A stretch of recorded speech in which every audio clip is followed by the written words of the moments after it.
10 വർഷം മുൻപ് ബഹുനില കെട്ടിട സമുച്ചയത്തിന്റെ നിർമ്മാണം ആരംഭിച്ച സ്വകാര്യ വ്യക്തിയുടെ സ്ഥലമാണ് കൊതുക് ശല്യവും പരിസര മലിനീകരണവും കാരണം നാട്ടുകാർക്ക് ദുരിതമായിരിക്കുന്നത്. നിർമ്മാണം ആരംഭിച്ച് 1 വർഷം കഴിഞ്ഞതോടെ കെട്ടിട നിർമ്മാണം പ്രതിസന്ധിയിലായി.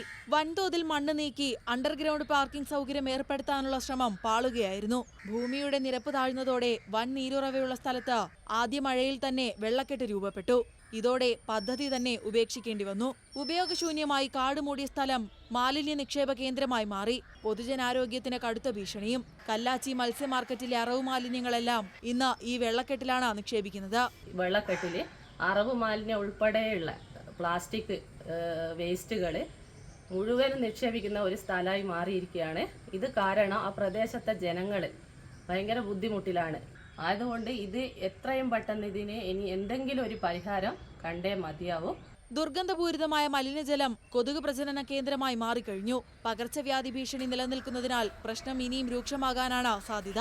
അതുകൊണ്ട് തന്നെ അടിയന്തരമായി നടപടി വേണമെന്നാണ് നാട്ടുകാരുടെ ആവശ്യം.